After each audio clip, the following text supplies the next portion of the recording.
പുതിയൊരു വീഡിയോയിലേക്ക് എല്ലാവർക്കും സ്വാഗതം. ഇന്നത്തെ എപ്പിസോഡിൽ ആദ്യം തന്നെ അനന്തപുരിയാണ് കാണിക്കുന്നത്. അനന്തപുരിയിൽ ഓണാഘോഷത്തിൻ്റെ പരിപാടികൾ നടന്നുകൊണ്ടിരിക്കുകയാണ് കേട്ടോ. മുത്തശ്ശനും മുത്തശ്ശിയും ചന്തമോളും ഊഞ്ഞാലാടിക്കൊണ്ടിരിക്കുന്നുണ്ട്. പിന്നീട് കാണിക്കുന്നത് നന്ദുവിനെയാണ്. നന്ദു ഊഞ്ഞാലാടിക്കൊണ്ടിരിക്കുന്നതിനാണ്. നല്ല സാരിയൊക്കെ എടുത്ത് നല്ല സുന്ദരിയായിട്ട് ഊഞ്ഞാലാടിക്കൊണ്ടിരിക്കുന്നുണ്ട്. അപ്പോൾ കനകയും ഗോവിന്ദനും അങ്ങോട്ട് വരുന്നുണ്ട്. അപ്പോൾ അവരെയും പിടിച്ചിരുത്തി ഊഞ്ഞാലാട്ടി കൊടുക്കുകയൊക്കെ ചെയ്യുന്നുണ്ട് കേട്ടോ. അപ്പോൾ അവർ വേണ്ടാന്നൊക്കെ പറയുന്നുണ്ടെങ്കിൽ ഈ പ്രായത്തിലാണ് ഊഞ്ഞാലാടുന്നതെന്നൊക്കെ ചോദിക്കുന്നുണ്ട് കനകയും ഗോവിന്ദനും. ഊഞ്ഞാലാടാൻ അങ്ങനെ പ്രായമൊന്നും നോക്കേണ്ട കാര്യമൊന്നുമില്ല, നിങ്ങൾ രണ്ടുപേരും ഇങ്ങോട്ട് വന്നേന്ന് പറഞ്ഞ് കനകേനെ ആദ്യം ഗോവിന്ദനെ പിടിച്ചിരുത്തുന്നുണ്ട്. പിന്നീട് ഗോവിന്ദൻ്റെ അടുത്ത് കനകേനെയും പിടിച്ചിരുത്തി രണ്ടുപേരെ ഊഞ്ഞാലാട്ടിക്കൊണ്ടിരിക്കുകയാണ് കേട്ടോ. അവർ പതുക്കെ ആട്ടിയാൽ മതി എന്നൊക്കെ പറയുന്നുണ്ട്. അതിനുശേഷം പിന്നീട് അനന്തപുരിയാണ് കാണിക്കുന്നത്. അവിടെ ഉറിയടി മത്സരമാണ് കേട്ടോ നടക്കുന്നത്. അങ്ങനെ ഓരോരുത്തരായിട്ട് വന്നിട്ട് ഉറി അടിക്കുന്നുണ്ട്. ആദ്യം നവ്യാണ് കേട്ടോ വരുന്നത്. നവ്യയ്ക്ക് ഉറി അടിച്ച് പൊട്ടിക്കാനൊന്നും പറ്റുന്നില്ല. പിന്നീട് അത് കഴിഞ്ഞ് ഓരോരുത്തരായിട്ട് വരുന്നുണ്ടായിരുന്നു. ആർക്കും ഉറി പൊട്ടിക്കാനൊന്നും പറ്റിയില്ല. അനിയാണ് അതിങ്ങനെ താഴ്ത്തി കൊടുത്തുകൊണ്ടിരിക്കുന്നത് കേട്ടോ. ലാസ്റ്റാണ് മുത്തശ്ശൻ ഉറി അടിക്കുന്നത്. അപ്പോൾ മുത്തശ്ശനാണ് കേട്ടോ ഉറി അടിച്ച് പൊട്ടിക്കുന്നത്. അപ്പോൾ ആദർശ് പറയുന്നുണ്ടായിരുന്നു, നീ മനഃപൂർവ്വം മുത്തശ്ശനെ തോൽപ്പിക്കേണ്ടെന്ന് വിചാരിച്ചിട്ട് ഉറി താഴ്ത്തി കൊടുത്തതാണെന്ന് പറയുമ്പോൾ, ഞാൻ അങ്ങനെ താഴ്ത്തി കൊടുത്തിട്ടൊന്നുമില്ല, മുത്തശ്ശൻ്റെ അത്രയും ഹൈറ്റ് ഇല്ലാത്തതുകൊണ്ടാണ് ആദർശേട്ടന്. ആദ്യം ആദർശേട്ടൻ ഇങ്ങനെ മുത്തശ്ശൻ്റെ അത്രയും ഹൈറ്റ് വയ്ക്കാൻ നോക്ക്, എന്നിട്ട് ഉറി അടിച്ചാൽ അപ്പോൾ ആദർശേട്ടന് ഉറി അടിക്കാൻ പറ്റുമെന്ന് പറയുകയാണ് കേട്ടോ. പിന്നീട് മുത്തശ്ശി പറയുന്നുണ്ടായിരുന്നു, മതി ഉറിയടിച്ചതൊക്കെ, ഇനിയിപ്പോൾ ഒരു വലിയൊരു അസുഖമുള്ളതാണ്, അതൊന്നും മറന്നു പോകരുത് എന്നൊക്കെ ഇങ്ങനെ പറയൂ കേട്ടോ. അപ്പോൾ മുത്തശ്ശൻ പറയുന്നുണ്ടായിരുന്നു, ഇനിയിപ്പോൾ ഉത്രാട ദിവസമായിട്ട് നീ ഇങ്ങനെ മറ്റുള്ളവരെ വിഷമിപ്പിക്കുകയൊന്നും വേണ്ടാന്ന് പറയും. പിന്നീട് മുത്തശ്ശി പറയുന്നുണ്ടായിരുന്നു, ഇന്ന് മുത്തശ്ശിന് എന്തെങ്കിലും അസ്വസ്ഥത വന്നിട്ടുണ്ടെങ്കിൽ നിങ്ങൾ ഇങ്ങനെ മക്കളും പേരക്കുട്ടികളൊക്കെ തന്നെയായിരിക്കും അതിന് കാരണം എന്ന് പറയുന്നുണ്ട് കേട്ടോ. അതിനുശേഷം അനാമികയ്ക്ക് ഇതൊന്നും ഇഷ്ടമാവുന്നില്ല കേട്ടോ ഇങ്ങനെ പറയുന്നൊന്നും. അപ്പോൾ അനാമിക മനസ്സിലോർക്കുന്നുണ്ടായിരുന്നു, അനന്തപുരിയിലെ നാട്ടുരാജാവ് ഇങ്ങനെ നാട് നീങ്ങാതെ ഇവിടെ ഒരു കാര്യം നടക്കില്ല എന്നിങ്ങനെ മനസ്സിലോർക്കുകയും ചെയ്യുന്നുണ്ട്. പിന്നീട് മുത്തശ്ശിനെ വിളിച്ചുകൊണ്ട് അവിടെ നിന്ന് പോവാണ് കേട്ടോ. ഇനി കുറച്ച് സമയം വിശ്രമിക്കാമെന്ന് പറഞ്ഞിട്ട് അവിടെ നിന്ന് പോകുമ്പോൾ ജയൻ പറയുന്നുണ്ടായിരുന്നു, അച്ഛന് വലിയൊരു അസുഖമുള്ളത്, അതും കൂടെ ഒന്ന് മാറി കിട്ടിയിരുന്നെങ്കിൽ നല്ല സന്തോഷമായിരുന്നേനെ എന്ന് പറയുന്നുണ്ടായിരുന്നു കേട്ടോ. അച്ഛൻ്റെ അസുഖം മാറിയിട്ട് എനിക്ക് അസുഖം വന്നാലും കുഴപ്പമൊന്നുമില്ലായിരുന്നു എന്ന് പറയുന്നുണ്ട്. അപ്പോൾ ആദർശ് പറയാണ്, എല്ലാ മക്കളും അങ്ങനെ തന്നെയല്ലേ ആഗ്രഹിക്കുക, പക്ഷേ നമ്മൾ വിചാരിക്കുന്ന പോലെ കാര്യങ്ങളൊന്നും നടക്കില്ലല്ലോ, എല്ലാം ദൈവത്തിൻ്റെ കയ്യിലല്ലേ എന്ന് പറയും. അത് കഴിഞ്ഞ് പിന്നീട് അനിയും അവരെ വിളിച്ചുകൊണ്ട് അവിടെ നിന്ന് പോകുന്നുണ്ട് കേട്ടോ. കുറച്ച് കാര്യമരുന്നും കൂടെ ബാക്കിയുണ്ട്, നമുക്കതും കൂടെ തീർക്കാമെന്ന് പറഞ്ഞിട്ട് ആണുങ്ങളെല്ലാം വിളിച്ചുകൊണ്ട് അവിടെ നിന്ന് പോവാണ്. അപ്പോൾ അതുപോലെ തന്നെ നൈന അതിൻ്റെ ഇടയിൽ മുത്തശ്ശിയും പോയ സമയത്ത് തന്നെ മുത്തശ്ശൻ ഇന്ന് തിരക്കിൻ്റെ ഇടയിൽ ഇങ്ങനെ ആഘോഷത്തിൻ്റെ ഇടയിൽ മരുന്ന് കഴിക്കാൻ മറന്നിട്ടുണ്ടാവും, ഞാൻ എടുത്ത് കൊടുത്തിട്ട് വരാമെന്ന് പറഞ്ഞ് പോട്ടോ. അപ്പോൾ അനാമിക ജാനകിനോട് പറയാണ്, അവളെ മുത്തശ്ശിനെയും സോപ്പിടാൻ കിട്ടുന്ന ഒരു അവസരം കളയാറില്ല എന്ന് പറയും കേട്ടോ. അതാണ് അവളുടെ മെടുക്കെന്ന് ജാനകി പറയും. മോളെന്താ അങ്ങനെയൊന്നും ചെയ്യാത്തതെന്ന് ചോദിക്കുമ്പോൾ, എനിക്ക് അങ്ങനെ ആരെയും സോപ്പിട്ടിട്ടൊന്നും നേടിയെടുക്കാനൊന്നും ഇല്ലല്ലോ, ഇങ്ങനെ നേടിയെടുക്കാനുള്ളവരല്ലേ അങ്ങനെയൊക്കെ ചെയ്യുള്ളൂ എന്ന് പറയുമ്പോൾ നവ്യ പറയുന്നുണ്ടായിരുന്നു, ഇവിടുന്ന് ഒരു നെക്ലേസ് മോഷണം പോയ കാര്യമൊന്നും ആരും മറന്നിട്ടില്ല എന്ന് പറയും കേട്ടോ. അപ്പോൾ ജാനകി പറയാണ്, ഉത്രാടായിട്ട് നീ എന്നെ കൊണ്ട് പറയിപ്പിക്കരുതെന്ന് പറയും. അപ്പോൾ നവ്യ പറയുന്നുണ്ടായിരുന്നു, ഇങ്ങോട്ട് പറഞ്ഞിട്ടുണ്ടെങ്കിൽ അങ്ങോട്ട് പറയാനും നന്നായിട്ട് അറിയാമെന്ന് പറയും കേട്ടോ.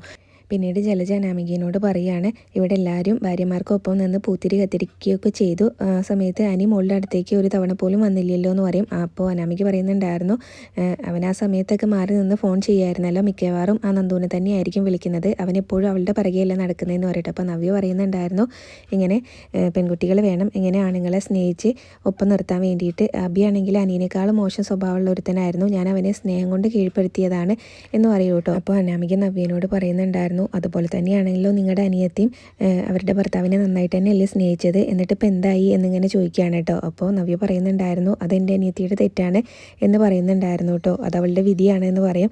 പക്ഷേ നീയായിരുന്നു അനിയനെ മാറ്റിയെടുക്കേണ്ടതെന്ന് പറയുന്നുണ്ടായിരുന്നു. ഇനിയിപ്പോൾ ഞാൻ എന്ത് മാറ്റിയെടുക്കാനാണ്, ഞാൻ അവനെ അങ്ങനെ മാറ്റിയെടുത്തിട്ടും കാര്യമില്ല, അവൻ അവളുടെ പിറകെ തന്നെ നടക്കുള്ളൂ എന്ന് പറയുമ്പോൾ നവ്യയ്ക്ക് അതങ്ങ് ഇഷ്ടമാവുന്നില്ല.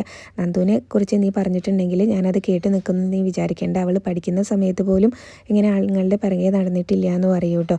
അപ്പോൾ അതുകൊണ്ട് അതൊന്നും നീ പറയണ്ട, അന്ന് ഇങ്ങനെ നിങ്ങളുടെ കല്യാണം ഉറപ്പിച്ച ശേഷം നന്ദുവാണ് വഴി മാറി നടന്നത്, അല്ലെങ്കിൽ അവൾ ഇന്ന് ഇവിടെ അവൻ്റെ ഭാര്യയായിട്ട് വന്നേനെന്ന് പറഞ്ഞിട്ട് നവ്യ അവിടെ നിന്ന് അങ്ങ് പോകുമ്പോൾ ജാനകി പറയുന്നുണ്ടായിരുന്നു, അവൾ പറഞ്ഞ പോലെയൊക്കെ നടക്കുന്നതാണ് അവളുടെ വിചാരം, പക്ഷേ ജയിക്കാൻ വേണ്ടിയിട്ട് എല്ലാവർക്കും എന്ത് വേണമെങ്കിലും പറയാമല്ലോ, അന്ന് ഈ സമയത്ത് നന്ദു അനിയായിട്ടുള്ള കല്യാണം നടന്നിട്ടുണ്ടെങ്കിൽ ഇവിടെ വലിയൊരു പൊട്ടിത്തെറി ഉണ്ടാവുമായിരുന്നു, അന്ന് ദേവേടത്തിയാണെങ്കിൽ നൈനേനെ വെറുക്കുന്ന അമ്മായിമ്മയായിരുന്നു എന്നൊക്കെ പറയുന്നുണ്ട് കേട്ടോ. പിന്നീട് അതിനുശേഷമാണെങ്കിൽ ഇങ്ങനെ ആദർശിനെ കണ്ടു പഠിക്കാനാണല്ലോ എല്ലാവരും പറയുന്നത്. അപ്പോൾ ജലജ പറയുന്നുണ്ടായിരുന്നു, അവനെ കണ്ടു പഠിക്കണം എന്ന് പറയുന്നത് എന്ത് കണ്ടിട്ടാണെന്ന് എനിക്കിതുവരെ മനസ്സിലായിട്ടില്ല എന്നൊക്കെ പറയുന്നുണ്ട്. പിന്നീട് മുത്തശ്ശനെയും മുത്തശ്ശീനെയാണ് കാണിക്കുന്നത്. മുത്തശ്ശനാണെങ്കിൽ നല്ല സന്തോഷമാണ് കേട്ടോ. ഇന്ന് എല്ലാവരും നല്ല രീതിയിൽ തന്നെ ഓണാഘോഷത്തിലൊക്കെ പങ്കെടുത്തല്ലോ. അപ്പോൾ മുത്തശ്ശൻ ഇങ്ങനെ ചിരിച്ചുകൊണ്ട് ഇരിക്കുമ്പോൾ മുത്തശ്ശി ചോദിക്കുന്നുണ്ടായിരുന്നു, എന്തിനാ അങ്ങനെ ചിരിക്കുന്നത്, എന്താ ഇത്ര സന്തോഷം എന്ന് ചോദിക്കുകയാണ് കേട്ടോ. അപ്പോൾ പിന്നെ സന്തോഷമില്ലാതിരിക്കുമോ, ഇന്ന് എല്ലാവരും നല്ല രീതിയിൽ തന്നെ ഓണാഘോഷത്തിലൊക്കെ പങ്കെടുത്തല്ലോ, അതിൻ്റെ ഒരു സന്തോഷമാണ്. ഇന്ന് എല്ലാവരോടൊപ്പം നമുക്കും അതിൽ പങ്കെടുക്കാൻ പറ്റിയല്ലോ.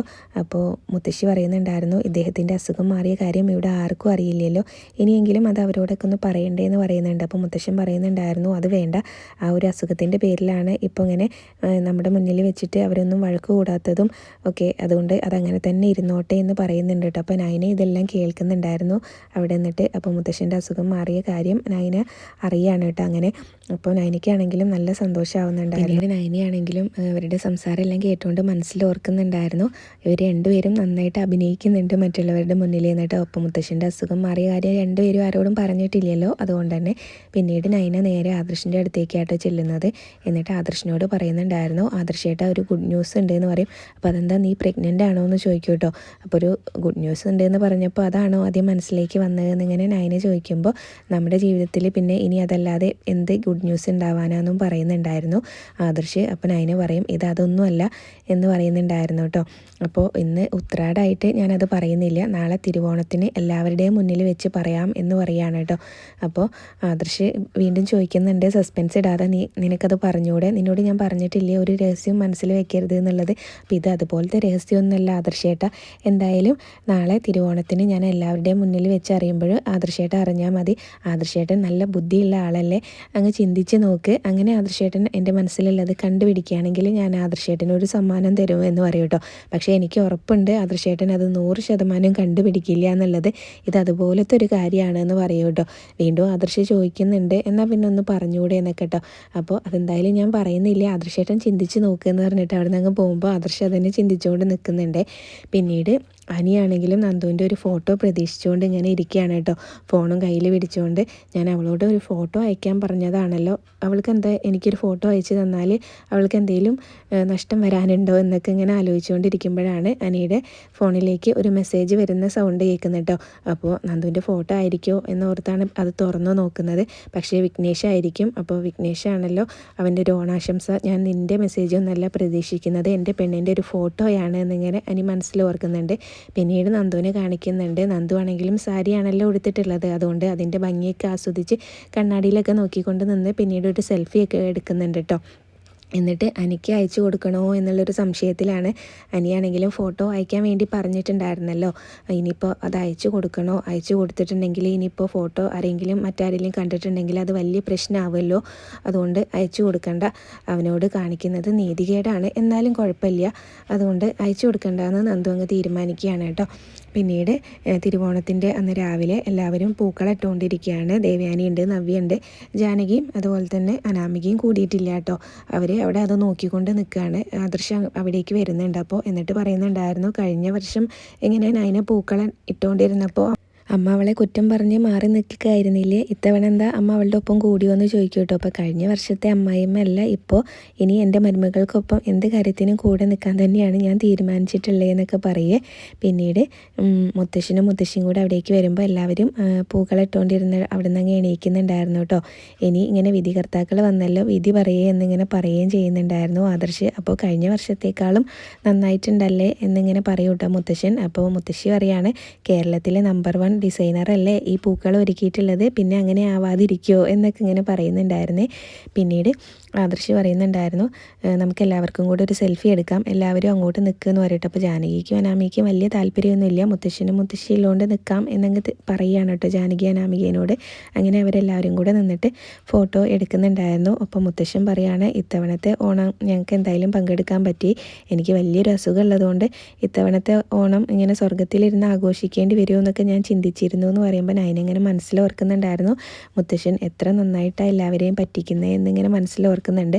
ഇന്ന് എന്തായാലും ഞാനത് പൊളിച്ചു തരാമെന്നും നൈന മനസ്സിലോർക്കുകയാണ് കേട്ടോ.